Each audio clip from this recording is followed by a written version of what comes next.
ആകാശവാണി സുഭാഷിതം ജയശ്രീ കുറുശ്ശേരി അവതരിപ്പിക്കുന്നു. നമുക്ക് ചെയ്യാൻ കഴിയുന്ന ഏറ്റവും നല്ല കാര്യം അപരൻ്റെ നന്മയ്ക്ക് വേണ്ടി എന്തെങ്കിലും ചെയ്യുക എന്നതാണ്. അവിടെ സഹതാപത്തേക്കാൾ സമൂഹത്തിനും മനുഷ്യനും ആവശ്യം അനുതാപമാണ്. സഹതാപം പലപ്പോഴും ബാഹ്യ പ്രകടനം മാത്രമായി ചുരുങ്ങുന്നു. എന്നാൽ അനുതാപം മറ്റൊരു വ്യക്തിയുടെ ദുഃഖം അതേ അളവിൽ നമ്മളും അനുഭവിക്കലാണ്. അത്തരം ഒരു മാനസികാവസ്ഥ വളർത്തിയെടുക്കാൻ കഴിഞ്ഞാൽ മാത്രമേ അവിടെ ശരിയായ മനുഷ്യത്വത്തിൻ്റെ സാന്നിധ്യം ഉണ്ടാകുന്നുള്ളൂ. അനുതാപം നമ്മുടെ ഉള്ളിൽ നിന്ന് ഉറവയെടുക്കുന്ന സാന്ത്വന സ്പർശമാണ്. രണ്ട് മനസ്സുകൾ തമ്മിലുള്ള സംവേദനമായി അത് മാറുന്നു. അനുതാപത്തിന് പ്രത്യേകത, ദുഃഖം അനുഭവിക്കുന്നവൻ്റെ വേദന എത്ര കണ്ട് ലഘൂകരിക്കപ്പെടുന്നുവോ അത്ര കണ്ട് അനുതപിക്കുന്ന ആളിൻ്റെ മനോഭാരവും ലഘൂകരിക്കപ്പെടുന്നു എന്നതാണ്. മറ്റൊരാളുടെ ദുഃഖം കാണുമ്പോൾ മനസ്സ് വിങ്ങുന്ന ആളിൽ നിന്ന് മാത്രമേ അനുതാപത്തിൻ്റെ കുളിർമ അനുഭവിക്കാൻ കഴിയൂ. ആരും പറയാതെ തന്നെ ദുഃഖങ്ങൾ മനസ്സിലാക്കാനും അനുതാപവും ആർദ്രതയും ഉള്ളവർക്ക് കഴിയും. വിൽപ്പനയ്ക്കുള്ള പ്ലാസ്റ്റിക് സാധനങ്ങളും മറ്റു നിത്യോപയോഗ സാധനങ്ങളും നിറച്ച വലിയ ബാഗും പുറത്തിട്ട് ഒരു പെൺകുട്ടി ഒരു വൈകുന്നേരം എൻ്റെ വീട്ടിൽ വന്നു. അന്നത്തെ ടാർഗറ്റ് ആകാത്തതിൻ്റെ വിഷമം ആ കുട്ടി പറഞ്ഞു. സംസാരിക്കാൻ പോലും ആകാത്ത ശ്വാസവിമ്മിട്ടം അത് അനുഭവിക്കുന്നത് കണ്ടിട്ട് എനിക്ക് വിഷമമായി. കുറച്ച് ചൂടുവെള്ളം കുടിക്കാൻ കൊണ്ടുവരാമെന്ന് പറഞ്ഞ് ഞാൻ അകത്ത് വന്ന് ചൂട് ചായ ഉണ്ടാക്കിക്കൊണ്ട് കൊടുത്തു. അത് കുടിച്ചു കഴിഞ്ഞപ്പോൾ അല്പം ആശ്വാസമായി. ഞാൻ നിത്യോപയോഗത്തിനുള്ള പ്ലാസ്റ്റിക് അല്ലാത്ത എന്തോ സാധനവും വാങ്ങി. അതിനുശേഷം പോകാനായി ആ വലിയ ഭാരമുള്ള ബാഗ് പുറത്തേക്കിട്ടപ്പോൾ ആ കുട്ടിയുടെ മുഖം വേദന കൊണ്ട് ചുളിയുന്നത് കണ്ട് എൻ്റെ മനസ്സറിയാതെ വിങ്ങിപ്പോയി. കഴുത്ത് വേദനയുണ്ടോ എന്ന എൻ്റെ ചോദ്യത്തിന് നല്ല വേദനയുണ്ട് എന്ന മറുപടിയും വന്നു. ആ കുട്ടിയോട് അവിടെ ഇരിക്കാൻ പറഞ്ഞിട്ട് അകത്തു പോയി മുറിവെണ്ണ എടുത്തുകൊണ്ട് വന്ന് കഴുത്തിൻ്റെ പിറകിലായി പുരട്ടിക്കൊടുത്തു.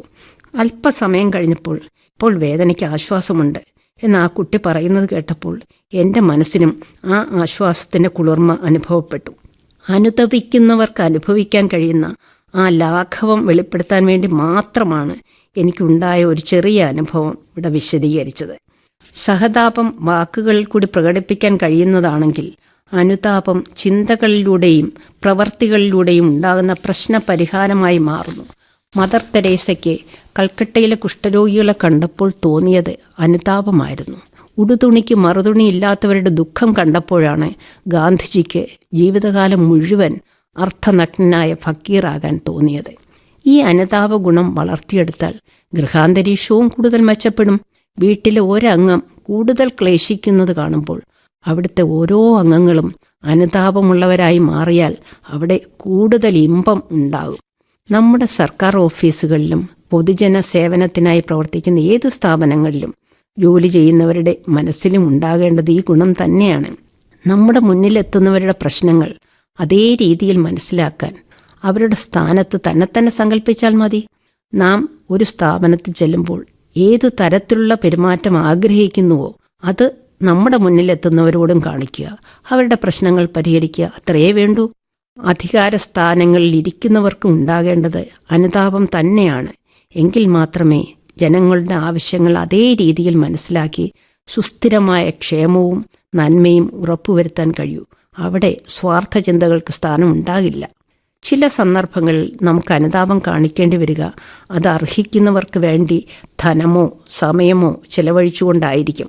കഠിനാധ്വാനം ചെയ്യുന്നതിനിടയിൽ ഗുരുതര രോഗവും മറ്റും ബാധിച്ച് ചികിത്സയും ജീവിതവും മുന്നോട്ട് കൊണ്ടുപോകാനാകാതെ പകച്ചു നിൽക്കുന്നവർക്ക്, പണത്തിൻ്റെ ഇല്ലായ്മ മൂലം കഷ്ടപ്പെടുന്നവർക്ക് സഹായം ചെയ്യുന്നതും ആശ്വാസവാക്കുകൾ പറയുന്നതും അനുതാപം തന്നെയാണ്. അവിടെയും നമുക്ക് കിട്ടുന്ന സംതൃപ്തി തന്നെയായിരിക്കും.